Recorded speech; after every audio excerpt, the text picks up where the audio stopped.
Ne-am urcat pe deal, pe coastă, suntem pe Pietricica și suntem acum urcăm. Borcea! Stai că viu și eu, bă! Am găsit primii 2 pui. Hai mai aflat, bă!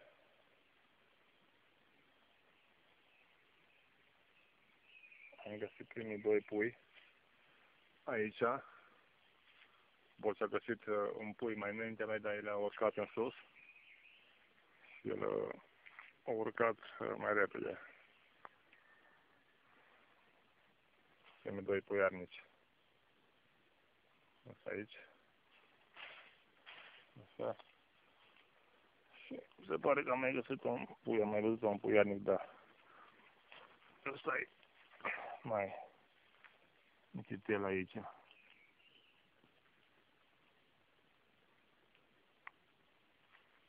Și e ca un borete de spinulean. Cam atâta.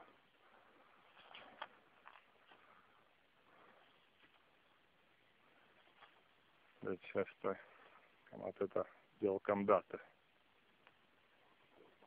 Și ne ducem mai sus, să vedem.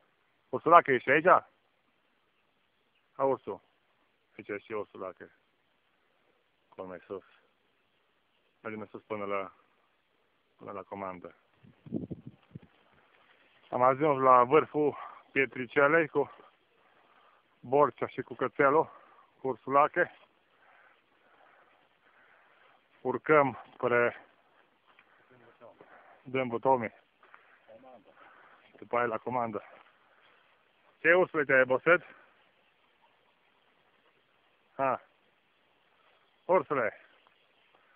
Ursule cu limbă scoasă, eh? N-ai făcut sport de mult, ai dobitocule. Ha.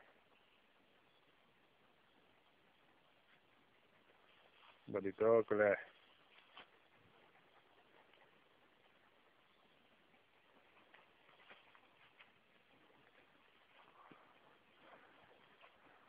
Copaci frumos, cum zici. Dar nu acum, mai încolo.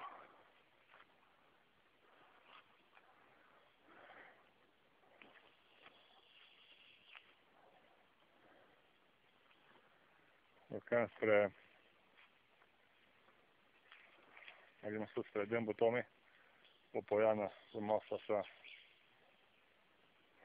lungă, pe care o luăm în stânga spre altă pădure cu hribe, pădure numită La Comandă, unde sperăm să găsim și acolo măcar ceva pui, deși acum încep să se facă hribele practic. Sunt la debut 50 plus, acum apar, totdeauna apar în luna mai, din 9-10 mai încolo încep să se facă, funcție și de evoluția timpului, cum au nevoie de multă apă, umiditate și de căldură, bineînțeles, împreună cu căldură și umiditate la oaltă, combinate din sol, se fac. La fel ca și burețe de spin, burețe se fac în luna aprilie, dar tot așa cu apă și căldură. Mergem încolo. Încet.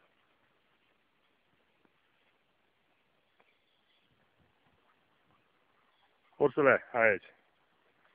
Am ajuns în Dâmbu Tomi. Aici e poiana de o filmăm la ieșire din Dâmbu Tomi. Domnul Borcea în persoană.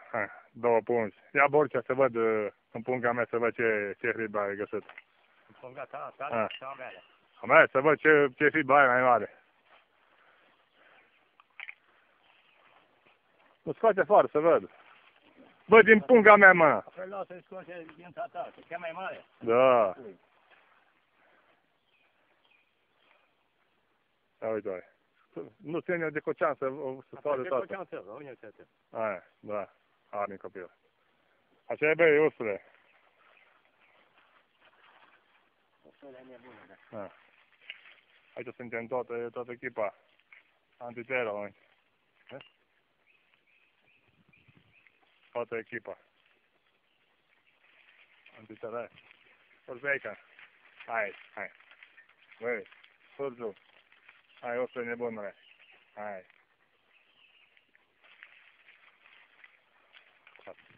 Acum mergem spre Comandă. următoarea pădure, zisă Comandă, după care, Ursule, stai pe el. Hai că coborâm în următoarea ursule.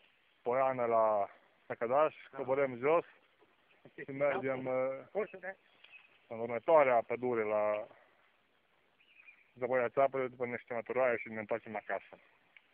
Cam atâta filmare pe ziua de astăzi, și destul și după nu mai pierdem timpul, pe aici pe deal.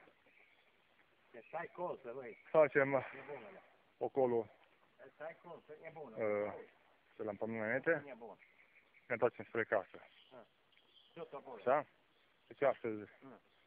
14 mai 2010, o zi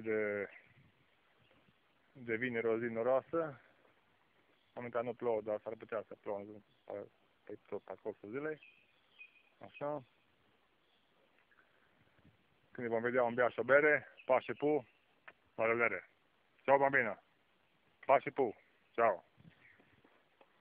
Asta este pădurea. Vrei să vedem cauză? Ia să vedem Borcea. Salutați și voi, salutați! Cum e toporul în gură. Ursu! Ursu! Salutează-mă! Salut! Pa și pu! Borcea, salută! Salut, mă! Salut!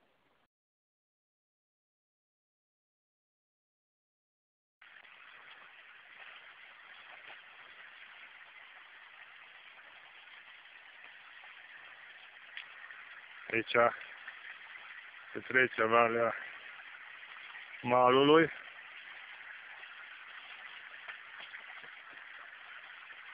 La urță este sete.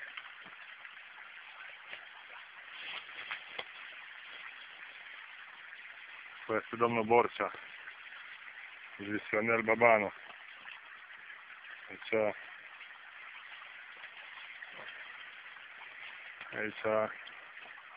urță este... Stai, bă, că nu și eu, bă! Stai acolo, așteaptă-mă! Trecem aici Valea, se intrăm pe Valea Malului, pe Valea Malului, suntem data de 14 mai 2010. Trecem Valea Malului și intrăm să mergem spre asta până la Comandă. Aici intrăm pe Valea Malului, suntem cu Ursu și cu domnul Borcea, zis Ionel Baban, domnul Ionel Bodea. Și l-am văzut pe din momente, ha?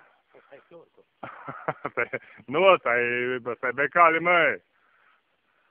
Ăsta e... N-are căile. Ha? Becale n-are căile. Cum n-are? Are căile. Are cățe?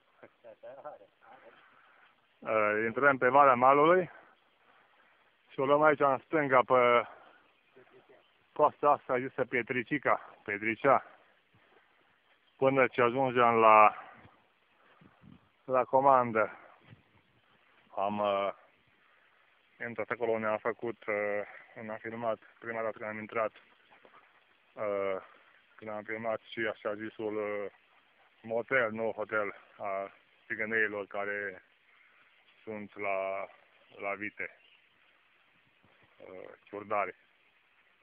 Vitele sunt departe, nu se văd de aici, sunt tocmai acolo la câteva sute de metri de aici, de la locul ăsta, sau de acolo departe.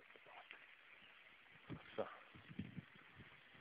Și cam asta este, nu se vede aici că Da. Sunt... Aici se vede tot hotarul. Este și imașul, pădurea. Așa. Și ne îndreptăm. Ursule, stai încet, mă, lasă încet, mă. Lasă încet. Ne îndreptăm spre deal. Acolo unde urcă ursul, mă duc și eu și după aia o luăm în stânga. Să mergem. Am urcat aici pe coastă, suntem pe Pietricica. Unde urc eu de regulă când urc după hribe. Și Borcea, adică Ionel pe care vi l-am filmat când am plecat în sus, când vi l-am filmat din capătul din jos de acolo, l-am strigat și când am urcat, mi-a arătat cineva, mai puțin mi-a arătat că a găsit ceva hribe. Și Borcea, Ionel, m-a strigat din jos, eram în drum și m-a strigat că a găsit o hribă. A plecat în sus. O trecut pe aici și am urcat după el. Mi-a zis că a găsit o hribă, mi-a arătat-o. Ia și am mai aflat un pui aici, acum văd, ăla e mic de tăiat. Și el a găsit un pui. O trecut pe aici în sus și eu am urcat după el. Și el a găsit un pui și am mai aflat doi după. Să vi arăt ceva.